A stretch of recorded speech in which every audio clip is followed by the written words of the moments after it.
Então, só uma introdução bem geral, né? A linguagem pode ser vista sob várias óticas, tanto do ponto de vista mais cognitivo, quando eu vou estudar o desempenho linguístico, compreender a estrutura de cada idioma, estratégias cognitivas, como do ponto de vista mais neurobiológico, né? Quando a gente vai estudar neurologia clínica, neurofisiologia, imagens funcionais, então fazer tomo, PET, tudo, a identificação de regiões, sub-regiões. Então eu tenho várias linhas, dependendo do meu objetivo eu posso ir para uma linha ou para outra para a gente investigar mais. Né? Não existe uma forma única de eu olhar e de eu estudar como se dá o desenvolvimento de linguagem. Então eu posso ser mais biológico ou pensar numa abordagem um pouquinho mais cognitiva. Atualmente a gente tem, dificilmente a gente vai considerar um único estudioso como o referencial para a gente entender o desenvolvimento de linguagem ou o desenvolvimento cognitivo da criança. A gente tem vários teóricos e se um falasse um absurdo muito grande, concordo que eles não se sustentariam tanto tempo, não seriam ícones, né, de teoria e de abordagem, de estudo. Então, na verdade, como eu vejo, os teóricos eles abordam visões diferentes. Se você pensar no Piaget, ele pensou numa vertente, mas não que ele nega a questão do social. Ele só não focou no social. Se eu pensar no Vygotsky, ele vai focar mais no social. Então, no fundo, são só olhares diferentes de como a gente tem uma riqueza muito grande de estímulos que vão propiciar o desenvolvimento da linguagem. Isso permite com que eu tenha olhares e estudos aprofundados nesses olhares, nessa forma de olhar e analisar tudo que pode interferir e influenciar para a aquisição e para o desenvolvimento da linguagem. Né? Então, hoje a gente tem vários estudiosos, a gente sabe que tem uma abordagem múltipla, então a gente tem que tomar muito cuidado, não basta um ou outro olhar ou a gente ficar fixado num único teórico. Eu trouxe para vocês uma estrutura muito mais embasada realmente na epistemologia genética, que é do Piaget. Né? Mas hoje, por exemplo, uma autora que mais recente, entre aspas, né, comparado ao Piaget, mas que complementa muito a teoria do Piaget e traz questões bem atuais, é a Bates. Então fica aí como até indicação de referência, tentar até trazer um artigo para vocês, vai ter em algum lugar escrito aí da Bates, tá? Que ela traz um pouco da linha do Piaget, mas complementa aí uma abordagem, um olhar mais atualizado. Então algumas questões ainda para a gente pensar.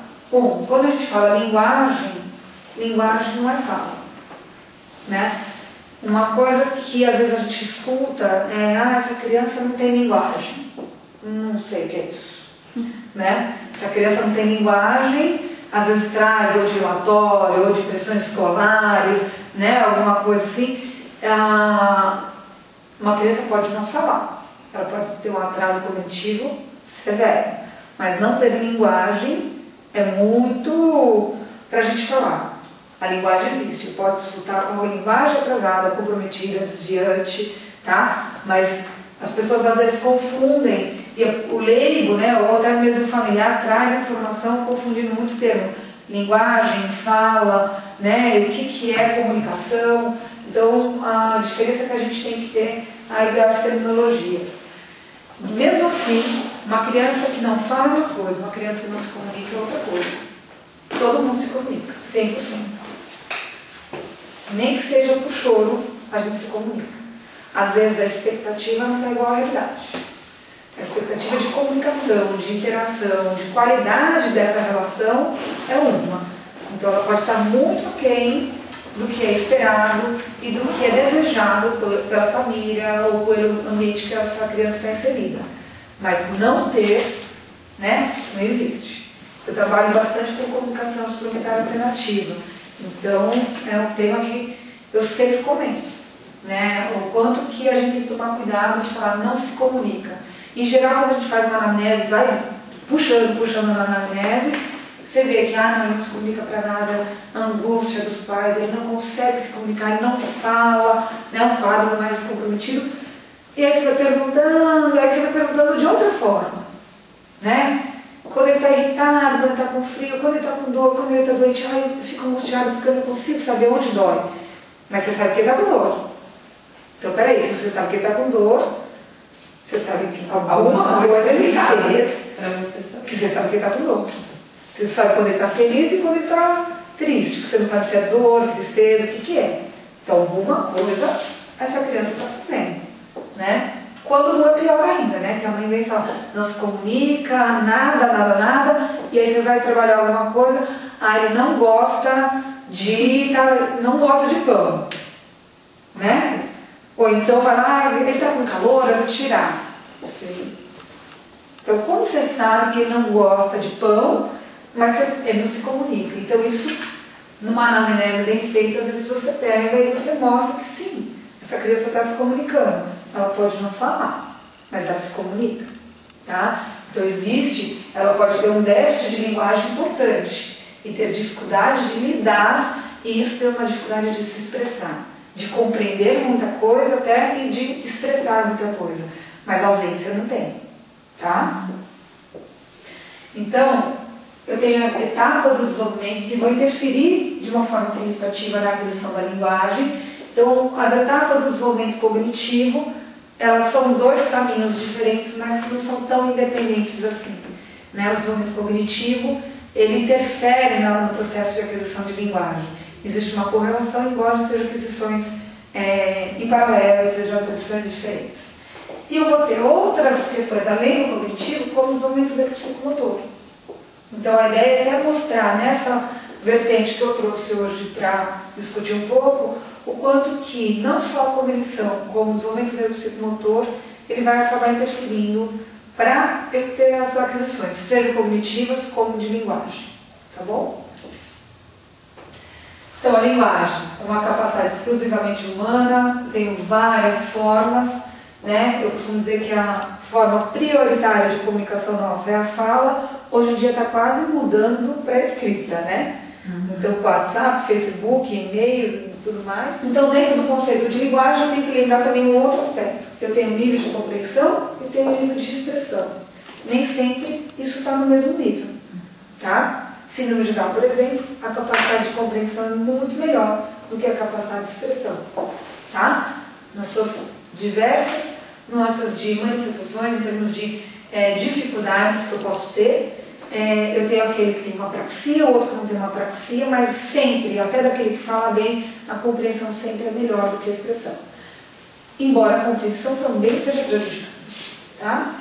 Às vezes eu posso ter uma expressão completamente prejudicada, mas eu tenho uma compreensão que tiver um período crítico para o desenvolvimento de linguagem, seja ela verbal ou gestual, que é dos 2 anos até os 2 anos, né, uma fase extremamente importante, e depois dos 2 anos de idade até a puberdade, onde a gente tem uma capacidade de adquirir aí uma nova língua, ter proficiência em determinada língua. Então hoje, se a gente quiser estudar uma língua diferente, a gente pode ser a pessoa mais estudiosa.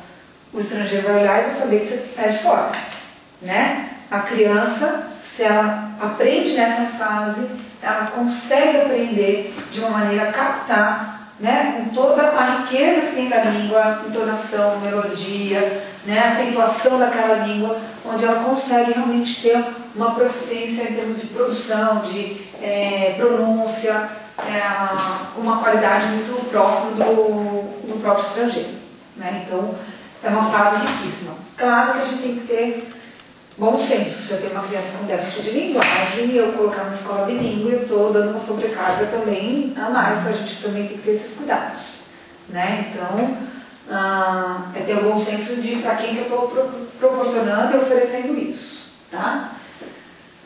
Então, a gente tem aí processamento de várias informações e eu tenho processos necessários para gerar, fazer toda né, gerar tanto a compreensão como a condição de expressão da linguagem, que são organizadas para fins de estudo em alguns níveis.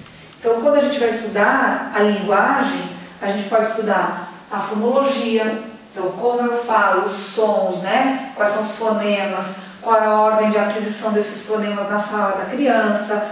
Ela cria regras para simplificar a fala do adulto, que são os processos fonológicos. Ela vai superando esses processos para cada vez mais se aproximar da fala do adulto. Então ela vai gerando essa aproximação até que chega por volta dos seus 6, 7 anos de idade. Eu espero que a fala dessa criança esteja equiparada com a fala do adulto, sem mais alterações seriam as simplificações. Eu vou estudar do ponto de vista de semântica, então qual o vocabulário, qual a riqueza de vocabulário dessa criança, da sintaxe, então estruturar uma frase, organizar um discurso, né? A sequência lógica desse discurso, a riqueza de detalhes, de elementos linguísticos que eu vou utilizar nessa frase para torná-la com mais complexidade. Então, toda a questão de sintaxe e o amadurecimento que ela tem, né? Eu já peguei a situação no ambulatório de puericultura de residente perguntar, forma a frase, e aí a mãe em algum momento falou que a criança falava mamãe, água, não forma a frase. Forma. Primeira frase da criança, eu não vou ter uma frase estruturada com o verbo bonitinho. Então, se ela fala mamãe, água, ela está formando frase. Então, ver as etapas todas dessa sintaxe para chegar em estruturas muito mais complexas, mas que começam nessas duas palavras, né, para informar um pedido, alguma coisa. E a pragmática, que, numa definição bem simples, é o que eu faço com o que eu tenho de linguagem, né, como que eu uso a minha linguagem. Seja a forma que eu expresso, se é verbal, se é vocal, se é gestual, né? A gente pode usar um pouco de cada, e eu tenho etapas que eu vou usar mais um ou mais outro. Uma criança pequena o bebê usa mais vocal, porque ele não tem o verbal. Ele vai depois usar o vocal, o gestual, depois ele vai usar o vocal, o gestual, o verbal, o gestual e o verbal com predominância, até que ele usa muito mais o verbal com predominância. Mas a gente usa gesto até hoje. A gente usa um vocal, né? Eventualmente, mas a gente usa. Tá? Então, como que se dá o uso? Não só forma, como função. Então, quando a gente analisa a pragmática, também são as funções. Para que eu uso a minha linguagem? Como eu uso, né? Como que eu expresso e como eu faço o uso, mas também para que eu uso? Para pedir um objeto, para contestar. Então, numa avaliação pragmática de uma criança pequena, a gente vê muita função nesse sentido. De um adulto, a gente vai ver a pragmática muito mais na argumentação de um discurso, sustentação de um discurso, troca de turno, né? Então, o quanto que ele consegue introduzir um tema novo para sustentar uma conversa. Então, como ele consegue se relacionar. Por uma criança pequena, a pragmática está na interação. Então, na brincadeira, e como que essa criança faz? Se eu tomar o brinquedo dela, ela reage, ela responde, ela protesta, ela reclama, ela faz um pedido de objeto, ela faz um pedido de ajuda, se ela não está conseguindo encaixar. Então, se é uma criança que consegue fazer todos esses elementos para conseguir se virar dentro de uma situação. E a gente vai criando essas situações para uma avaliação. Tá? Então, a gente vai ver isso dentro da linguagem. Para a gente entender como que a criança ela vai ter possibilidade de construir essa linguagem toda, ela tem que agir e tem que ter toda uma construção cognitiva para isso dar suporte para a construção de linguagem dela. Então, é uma criança que ela precisa experimentar e construir conceitos básicos para ela conseguir ter o desenvolvimento. Então, o meio de interação dessa criança, de aprendizagem dessa criança é o brincar. Então, para a criança brincar é o meio instrumento. A gente fala que brincar não ver, brincar não ver. A criança precisa do brincar, a criança precisa da vivência. Ela só sabe que isso é cadeira porque ela vê aquela cadeira, vê a cadeira em miniatura, ela vê a outra cadeira preta, vermelha, com rodinha, sem rodinha, com braço, sem braço. Ela tem que vivenciar para ela saber que isso é cadeira. Tá? E a criança precisa brincar. E aí as aquisições dela são todas por meio da interação e da brincadeira. Então isso é fundamental. Agora, como eu brinco em cada estágio é a grande questão. Tá? Então isso que vai permitir ela desenvolver todas as questões, inclusive de linguagem. Porque ela vai desenvolver vocabulário, ela vai desenvolver interação, tudo isso na brincadeira. Tá? Então eu tenho vários estágios, não é um desenvolvimento linear, mas ele tem uma sequência lógica, tem uma sequência determinada. Não é um marcador, né, exato, fez 2 anos, muda a chave, agora a criança vai fazer isso, mas você tem marcadores importantes que vão estabelecer aí toda uma lógica nessa aquisição e no desenvolvimento. Tá? Então eu tenho crianças que vão sair do que a gente chama de esquemas de ação, que é a primeira etapa da criança, para esquemas representativos. Essa é a grande transição, sair de esquemas de ação para esquemas representativos. como que o bebê ele reage no ambiente, como que é o brinquedo de um bebê, até 1 ano de idade, 1 ano e meio. Cada um me dá um brinquedo de bebê. Faz barulho.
Então é como se ela gastasse energia motora, para aquisição motora inicialmente, e a partir dos 2 anos ela vai aprimorando esse motor, mas já não é uma energia que ela tem que canalizar tão grande. E ela consegue canalizar energia maior para as questões cognitivas, né, sociais e mentais.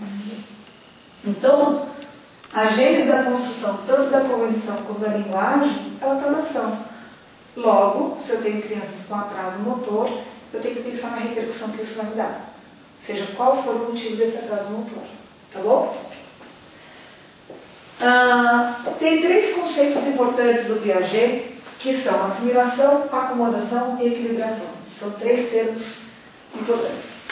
Além disso, só para adiantar, eu tenho os estágios, então, que vai do sensório motor, 0 a 2 anos, pré-operatório, 2 anos a 6 anos, operatório concreto, 7 a 12, e operatório formal, dos 13 a 18. Sobre assimilação, acomodação e equilibração.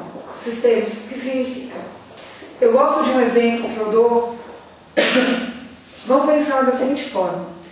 vale para a vida toda. Esses 3 termos, tá? Como que eu faço perguntas óbvias, tá bom? Como que a gente abre uma torneira? Podem representar gestualmente. Como que a gente abre uma torneira? Depende da torneira, né? Depende da torneira. Você pode fazer assim, você pode fazer assim, você pode fazer assim. Pode bater. Vem se desenhar um pouquinho melhor. Então eu posso girar. Se não tem como girar, Você pode bater. aperta. Ele deu outra alternativa. Se tem uma haste, eu posso subir e descer. O que mais? E aquelas de sensor. Se não tem nada, eu vou lá no sensor. Certo? Alguém já teve um banheiro que não tinha nada, você passou a mão, não tem sensor, e aí? Pode ser do pé. Aí eu vou lá, aperto. Alguém já teve a sensação de não tem sensor, não vejo alavanca, não vejo nada para rodar nem apertar, olho para o chão, não tenho nada, o que eu faço? Não vale sair com a mão suja, tá? Tem que sair com a mão lavada. Espera alguém para copiar. É uma alternativa muito boa. Mas eu já tive, de verdade, eu tô tanto exemplo de torneira que eu já tive a situação no lavabo de uma casa. Uma vez que eu fui, nem lembro de quem que era, mas a torneira ficou na minha cabeça, entendeu? Eu falei, gente, é praga, né? Porque eu falo tanto da torneira que eu estou numa situação de enrosco com a torneira. Não funciona. E aí? Não funciona. Você toca na torneira para ver se ela faz uma coisa. Foi o que eu fiz. Eu falei, não. Eu mexeria. De alguma forma. Porque qual é o nosso pensamento? Eu tive uma situação. Qual o pensamento? Eu estava chegando no banheiro, tem que lavar a mão. Eu estava quase indo para a cozinha lavar na pia, isso é verdade. Mas eu falei, gente, me recuso. Primeira touch agora. Né? E aí, eu me recuso a sair daqui porque isto é uma Torneira. logo Tem que abrir. tem que sair água necessariamente. Logo, eu tenho que saber acionar. Não tem sensor, não tem nada.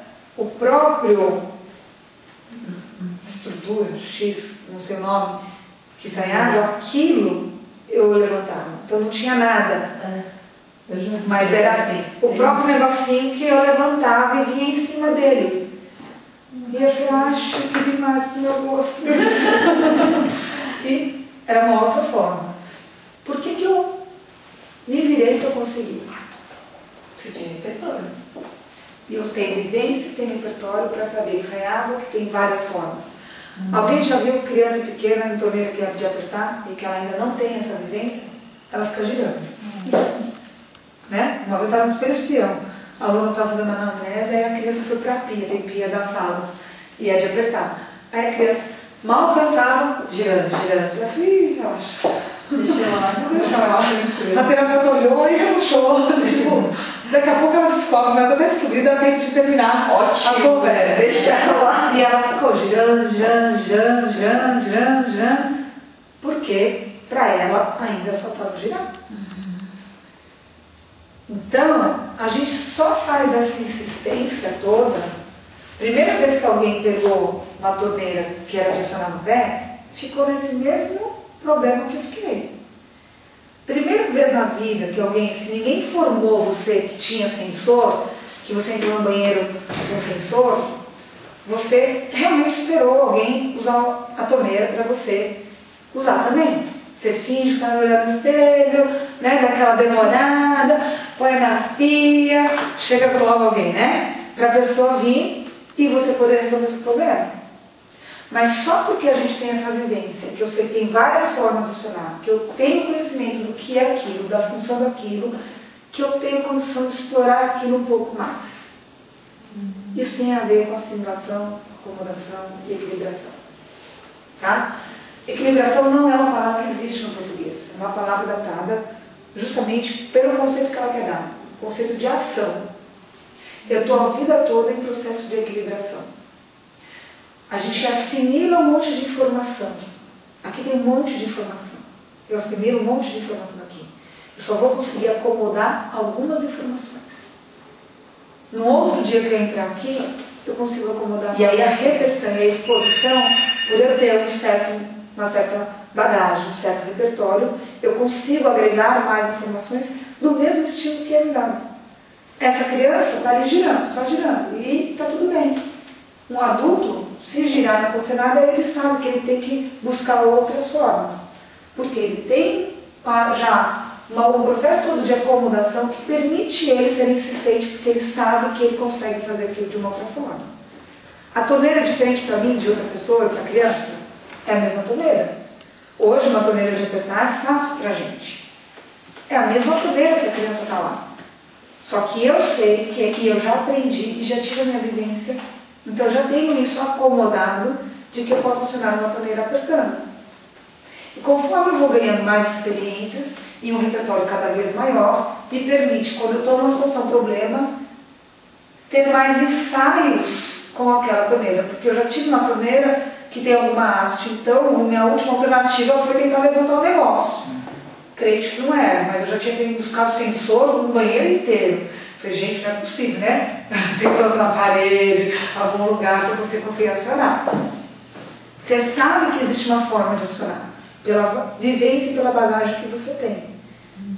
Então, eu estou constantemente, o que eu tive nesse processo da torneira foi um desequilíbrio para eu explorar de novas formas, para eu ganhar novamente equilíbrio, porque agora eu já sei que existe essa opção de torneira. Eu posso fazer isso inclusive de outras formas. Hoje eu estou informando vocês desse tipo. Se vocês se depararem com essa situação, vocês vão ter mais facilidade do que eu. Porque hoje, no estágio cognitivo que a gente está, eu não necessariamente preciso vivenciar para conseguir ter aprendizado. Então eu estou informando vocês, existe torneira que é só levantar a própria estrutura, que eu ainda vou descobrir o nome, não sei. Tá? O caninho. Então, vocês, se tiverem percebido, vocês rapidamente hoje vão tentar fazer isso também. Se não tiver nenhuma das outras formas mais conhecidas de vocês. Então, vocês conseguem fazer esse processo de aprendizagem. Se existir um outro tipo, que eu não acho criatividade, para existir um outro tipo de torneira. Touch? Você encosta nela, então, eu ia ficar que nem uma pata na frente da torneira, tentando levantar, e ia fazer que nem a criança, sem querer sair lá, água mágica, e não ia saber reproduzir. E aí eu, depois de muita vivência, descobri que era touch.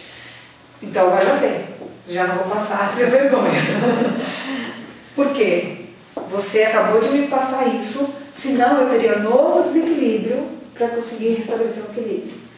Por isso, quando a gente fala a palavra equilíbrio, a gente tem uma noção de uma coisa estática, né? Aquela balança de equilíbrio. Eu tenho que atingir o equilíbrio, uma coisa estática.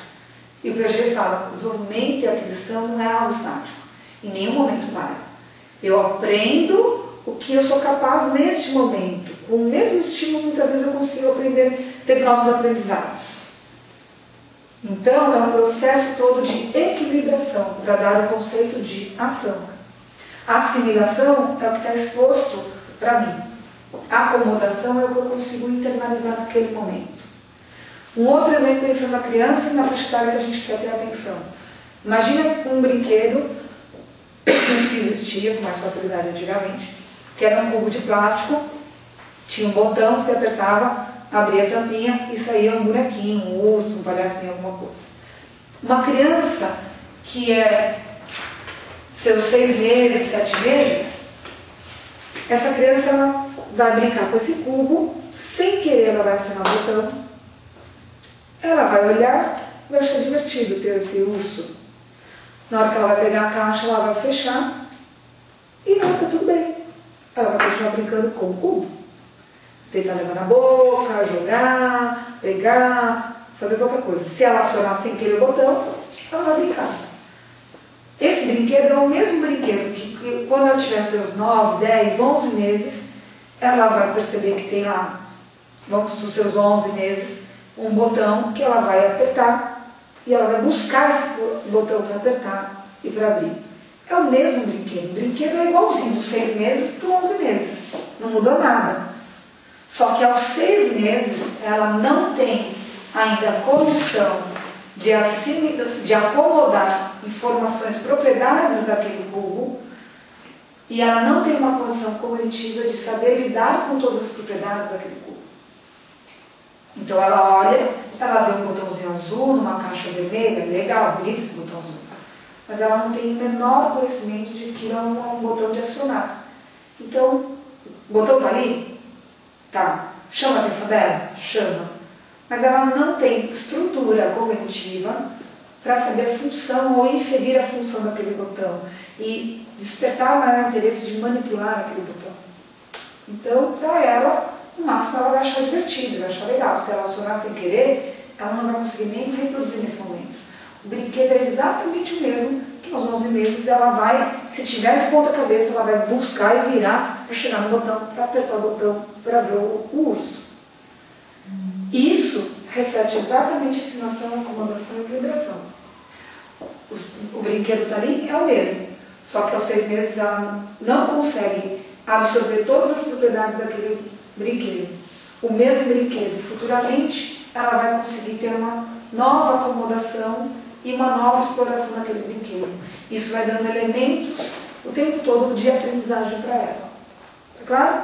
Então, nessa fase sensório-motora de 0 a 2 anos, a criança ela age como? Por ações, por percepções. Tem uma aquisição que é fundamental, né, como das principais aquisições, que é permanência do objeto. A criança adquire permanência do objeto por volta dos seus 8, 9 meses de idade. Alguém sabe o que é permanência do objeto? É o que eu faço, né? O que eu sei que o objeto existe, mesmo ele não estando no meu campo visual. Então a criança com 6 meses, na hora que ela fechou a caixa e o urso ficou lá dentro da caixa, ela não vai procurar o urso. O urso deixou de existir. E ela não está sofrendo. O que a mãe relata por volta dos 8 meses? Ela está naquela fase que ela estranha as pessoas. Liga não, ela começa a chorar. Não, a criança já começa a entender que mesmo a mãe ausente, ela pode estar perto. Ela já chora para chamar pessoas. Ela já chora com intenção, porque ela começa a ter permanência do objeto. Uma vez, fazendo Bogot, eu vi uma cena bonita, que naquela época a gente não tinha como registrar tudo fácil. A gente, no Bogot, a formação, todo mundo sabe o que é o Bogot? É uma das linhas de reabilitação para fono, físio, TO, né? Normalmente são as 3 áreas que estão fazendo o curso. E tem muita vivência prática, né? Assim, a gente tanto atua com crianças, como nas aulas tem muita demonstração e tem muita prática. E aí na formação do Bogot, tinha um bebê que, desenvolvimento típico, para mostrar, acho que tinha os seus 7 meses, e estava lá mostrando outras questões, e ele estava lá, que a mãe para entreter, né, para deixar ele ali, para ver as questões motoras, com uma bolachinha maisena. Criança nessa fase, né, tá sentando, começando a sentar ainda com apoio, mas ainda de vez em quando vai, depois vai pro chão, volta, né, baba e biscoito de maisena, você já viu uma mistura que dá boa, né, de grude. Exatamente. Eu sei que a mãe já tinha dado, mas tinha um pedacinho pequenininho. Aí uma hora esse pedacinho caiu, ele babando aqui, né, obviamente. Aí ele olhou e fez aquela cara de contente. Gente, parecia coisa de livro para falar de permanência do objeto. Aí ele foi, do que ele fez isso? E para se mexer, tirou a mão, um pedacinho, melequinha, grudou. E ele continuou atrás do brinquedo. Aí no que ele foi atrás do brinquedo que estava em alguma coisa, que caiu, ele olhou como se ele tivesse acabado de achar. Juro, ele fez isso umas 2, 3 vezes. Parecia livro para mostrar, olha o que é não ter a permanência do objeto. Porque não afetava. Na hora que a bolacha escondia, ele não estava com fome, senão ele choraria de fome, não pelo pedaço que ele perdeu. Né? Na hora que a bolacha perdia, ele mudava o foco, como se nada tivesse acontecido. Na hora que ele achava a bolacha, era uma novidade, uma descoberta. E aí, sem querer, grudava, ele sumia do campo visual dele e ele continuava a vida dele. Então, até os 8, 9 meses, a criança não tem permanência do objeto. E permanência do objeto não é uma aquisição única. Ela é um processo que vai amadurecendo. No primeiro momento, eu preciso esconder, que nem a criança, né? Que tem uma visão, né? Que ela faz isso, ela acha que o mundo sumiu. Né? Se eu faço isso, eu estou escondendo da criança. Adulto menos envolvido com a criança, mas tá óbvio que está ali, né? A criança não tem noção nessa fase de parte do todo. O fato dela ver parte, ela não tem noção que essa parte significa o todo. Então, parte o todo, ela vai querer pegar essa parte, descobrir sem querer que isso é um todo. Mas ela não tem noção de parte todo, então ela não vai buscar por conta dela estar vendo o rabicho do brinquedo. Até que eu consigo esconder de outras formas, ela vai começar a buscar atrás do armário e ela vai começar a buscar em outros lugares, porque ela sabe que o objeto existe mesmo fora do alcance visual. Por isso que eu falei, a criança, ela tem que ter causa e efeito, ali noção de causalidade, para ela acionar o botão da caixinha, mas ela, antes de ter causa e efeito, ela tem que ter permanência do objeto. Porque ela só vai ter vontade de apertar algo e acionar algo porque ela sabe que tem um bichinho lá dentro. Percebe como tem uma lógica? Eu não tenho, às vezes, um marcador tão rígido. Por volta dos 8, 9 meses começa a permanecer do objeto. Por volta do 10 meses, meios e fins, e 10, 11 meses, causalidade. Por volta de... Mas eu tenho uma sequência lógica. Não tem como eu ter causalidade sem ter permanência do objeto. Eu vou buscar o quê? Né? Então, eu tenho uma lógica para essa aquisição. Diferenciação de meios e fins é quando ela vai usar alguma coisa, é o que a gente faz para pegar alguma coisa debaixo do armário. Ela vai pegar. Onde que a criança mais exercita meios e fins? Ela ainda não vai debaixo do armário pegar com um cabo de vassoura alguma coisa. Mas quando ela pega um brinquedo que tem um cordãozinho, e ela puxa o cordão para ela ter um brinquedo. Isso é meios e fins, ela não está querendo brincar de cordão. Tá? Antes dessa idade, ela puxa o cordão porque ela está brincando com o cordão. O brinquedo vem pendurado e fica ali pendurado. Mas até ali, ela puxa o cordão, quando ela tem meios e fins, ela puxa o cordão para ela ter o brinquedo. E isso é a diferença. Como que eu adapto um brinquedo para a criança? Cordão, uma fita de congresso, de qualquer coisa que a gente faz, é fácil, coloca numa rodinha, coloca alguma coisa. Então, sabendo disso, eu tenho como criar situações mais estimuladoras para a criança. Não preciso mandar a mãe comprar um brinquedo que tem um cordãozinho, não sei o quê. A gente tem como criar isso e criar brinquedos mais estimuladores para a criança. Tá? Então, a causalidade, antes disso, é tudo mágica. Já viu criança acendendo e apagando luz? Quer dizer, o adulto fazendo para o bebê? A criança fica, né? Fica só levando susto, porque é pura mágica, ela não tem noção de causa e efeito. Então, só com os seus 10, 11 meses que ela começa a voltar para a luz, não é? Porque ela já tem noção de causa e efeito, ela não entende muito bem por quê, mas ela entende que se aciona coisas. E ela percebe que se aciona aqui. Então ela aponta, porque ela quer curtir a brincadeira de acionar. Então ela só vai ter noção de causa e efeito depois disso.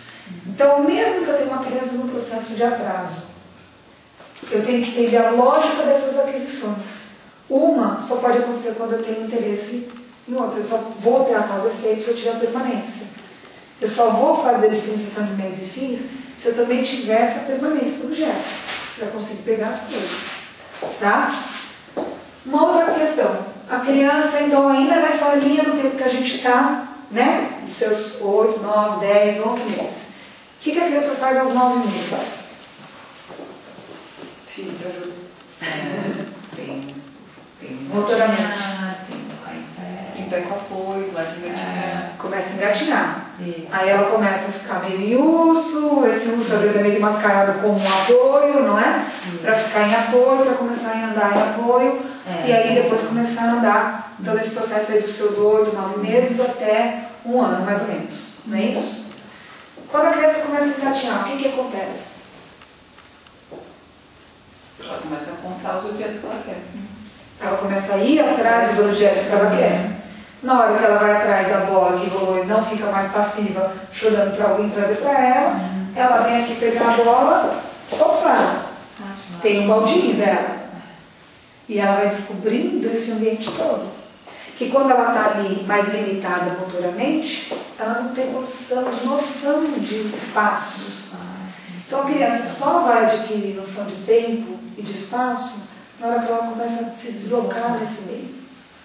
Porque a bola já não vem no mesmo tempo. A bola que caiu ali, que antes parecia perto dela e ela chorava, a mãe trazia rápido, agora ela tem que engatinhar. E ela, poxa, né? Na hora que ela vai pegar a bola vai um pouquinho mais, ela vai ganhando percepção do tempo, o gasto que ela vai ter para atingir esse brinquedo. E ela vai tendo noção de espaço a partir do momento que ela começa a se deslocar. A criança tenta entrar no lugar que ela não cabe, não é? Ela vai se enfiar, aí trava, chora, porque ela, né? Descobre a tomada. Eu falo que a criança já vem com chip, com imã, com a tomada. É incrível. Você pode ter 10 mil brinquedos interessantes, ela vai para a tomada. A caixa de brinquedos, ela está do lado, ela vai na tomada. Eu ainda vou criar um brinquedo que é uma tomada interruptor. Eu tenho certeza que vai ser sucesso, né? Se der um choquinho, vai ser melhor ainda.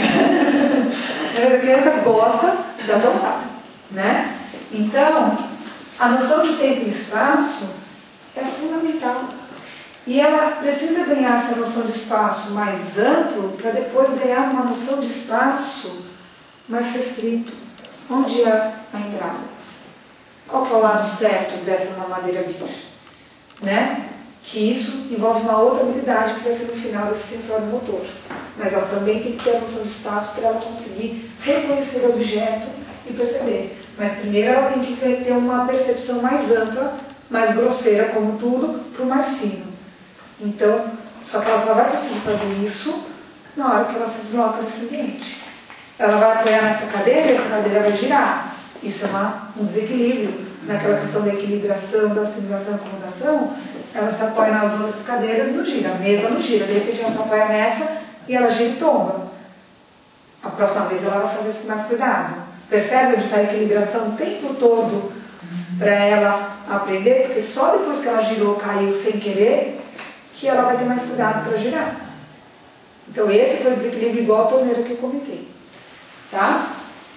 Se eu tenho uma criança que tem uma deficiência, né, que tem uma alteração neuromotora, eu vou ter uma dificuldade de percepção desse tempo e desse espaço maior. Eu vou ter um atraso, uma dificuldade. E eu tenho que ajudar essa criança a ganhar essas noções. Ela vai ganhar isso num tempo diferente e de uma forma diferente. Por isso que na físio, na TO, na fono, a gente gera vivências do que ela precisa para ganhar. Eu vou fazer ela se deslocar, mesmo que é independente, né? Mesmo que ela dependa de alguém para fazer essa ajuda, eu vou fazer ela se deslocar de alguma forma, para ela ganhar esse tempo, para ela ganhar esse espaço. Eu vou fazer ela ter uma dificuldade para alcançar um brinquedo, mesmo que ela não consiga engatinhar, para ela ganhar a noção do tempo que ela precisa pegar. E não deixar ela aqui passiva e eu trazendo tudo, porque senão eu não vou adquirir. Então, com mais dificuldade ou com menos dificuldade, eu vou ganhar essa noção de tempo e de espaço. Por isso que quando eu tenho a deficiência, o atraso neuromotor, eu tenho que pensar como propiciar isso para que ela tenha a mesma aquisição. Tá? Relação espaço-temporal, então, ela vai entendendo cada vez mais como ela se insere nesse espaço e nesse tempo e o que ela precisa para circular nesse ambiente. E como ela vai buscar os brinquedos. Então ela já tem permanência do objeto. Ela sabe que ela tem bola, não está no campo visual dela. E ela vai circular e ela vai buscar a bola em algum lugar. Ela sabe que aqueles bichinhos da banheira, ela vai lá no banheiro porque ela quer pegar. Mas ela tem que ter permanência do objeto. Ela tem condição de se deslocar, ter noção de espaço, ter noção de tempo para fazer isso. Tá? E assim ela vai construindo relações ainda do ponto de vista sensório-motor, mas ao lado de, em frente de, embaixo de, ela vai aprendendo isso. É que nem eu falei, nessa fase ela leva tudo à boca, ela aprende o que é grande, o que é pequeno, o que é rígido, o que é mole, o que é frio, o que é quente, por experiência. Então ela vai aprendendo as relações espaciais também por vivência. Tá? E aos poucos ela vai aprendendo cada vez mais. Tá bom? Ela não tem ainda condição de internalizar esses conceitos, mas grande parte dos conceitos ela está absorvendo. Ela vai aprender, e a vivência dela. Ela depois vai conseguir internalizar e expressar esses conceitos de uma forma organizada. É essa a transição do sensório motor para o pré-operatório. Tá? Então, noção de espaço, ela vai saber o lado da mamadeira por uma questão de noção de espaço, que ela primeiro localizou aqui. Depois ela vai ter a noção de espaço dentro dos objetos. É isso que dá a condição da criança saber o lado de uma coisa. Meios para fins, para tirar uma coisa difícil, permanência do objeto, para ela conseguir procurar e buscar alguma coisa. E o fim do sensório motor é quando ela atinge o nível de representação. Então, se a criança está sensório motora, ela está aprendendo tudo do ponto de vista sensorial e do ponto de vista motor, internalizando tudo isso, e o fim desse sensório motor, ela termina no seu 1 ano e meio com esquemas pré-simbólicos. Então, se eu dou uma escova, né, de dentes ou uma escova de cabelo, essa criança consegue ir no próprio cabelo. Se você der um jogo de panelinha para uma criança de 1 ano e meio, ela vai brincar? Vai. Mas o que ela vai fazer com a colher? Ela vai enfiar na sua boca, literalmente. Se você resistir, ela vai continuar insistindo. E não, é só para fingir. Ela não entende isso, ela não tem representação no sensório motor. Então, na hora que ela vai colocar, não adianta ela chamar a atenção dela, ela vai colocar na boca. Então, se a criança tem dificuldade, é uma inferência de que estágio que ela está. Né? Essa criança que não consegue ter essa representação maior, depois que ela, quando chegar perto dos 2 anos de idade, que ela vai ter condição de representação. Aí ela se diverte, às vezes leva a boca, às vezes não, mas ela começa a fazer isso. Ainda está uma bagunça os brinquedos, a gente vai ver o que vai acontecer com essas panelinhas, mas pelo menos ela já começa a fingir que está comendo e chega perto da sua boca, mas não enfia goela abaixo, a colher, tá? Então antes, 1 ano e meio, a criança não consegue ter esse faz de conta, por mais que você insista. Com 1 ano e meio, se eu sujar o rosto da criança e colocar ela diante do espelho, ela vai no espelho. O espelho, ela tem que ter noção de representação para entender que aquilo é uma representação do outro. Por isso que desenho, né, galinha pitadinha, tudo para a criança e colocar a tela na frente dela antes dos 2 anos de idade, ela está vendo o jogo de cores. Ela não está vendo a galinha, a aranha subir na Dona Aranha. Ela gosta da melodia. E ela gosta daquele jogo de cores. Mas ela não consegue interpretar esse desenho. Isso é representação. Eu olhar o desenho e falar, isso é um desenho de uma boneca, isso é um desenho de uma aranha, isso é representação. E eu tenho vários níveis de representação. Não é que adquirir representação, acabou. Então, eu tenho vários níveis, que é aí que vai entrar principalmente o papel da linguagem. Por isso, não é à toa que a gente fala que o boom da aquisição de linguagem, quando a criança começa a falar um monte, é aos 2 anos de idade, que é quando eu tenho, no estágio cognitivo, a capacidade de representação. Quando eu falo mesa, é uma representação fonológica do imóvel. Quando eu falo água, é uma representação fonológica de uma bebida. Quando eu faço assim, ou faço assim, é uma representação gestual de alguma coisa. Que eu estou com fome, que eu estou com sede, que eu quero beber alguma coisa. Então, eu só consigo fazer essa representação toda quando eu atinjo o final do meu estágio sensomotor e começo o meu estágio pré-operatório. E por isso que a criança começa com sílabas duplicadas, então seus 11 meses ficam lá, então já é um baguncinho mais organizado, que a mãe vira e fala, falou mamãe. Aí, toda vez que faz aquele mamá, suja aquela pessoa eufórica na frente. E ela descobre que esse é o código. Mamá, opa, tem ela. Né? Aí um dia ela faz papá, às vezes ela faz invertido, e para a tristeza dos dois, às vezes ela chama alguém, né, a babá, qualquer pessoa, que aí deixa os pais arrasados, mas eles não contam para ninguém que essa foi a primeira palavra. Eles sempre mamãe e papai. E não é à toa que são os bilabiais, tá? E são os sons explosivos, que são os mais fáceis para a criança. Então, é simplesmente isso. Não é para desmistificar isso para a mãe e para o pai. Porque a reação da mãe, assim como não é a primeira palavra que ela entende, pelo excesso de exposição, que a mãe não percebe que ela faz esse excesso de exposição, ela só acha bonitinho, um belo dia a criança vai lá e faz não para ela, ou com a cabeça com o dedo. Aí a mãe fica maravilhada, como ela está me falando não? Ela sabe, fica parecendo uma coisa mágica para a mãe, mas a mãe não percebe o quanto ela estimulou esse não. Então, esse pular em cima, falou mamãe, querer mostrar para todo mundo, mamãe, e ficar repetindo mamãe 10.000 vezes para a criança, é isso que a criança precisa. É exatamente isso.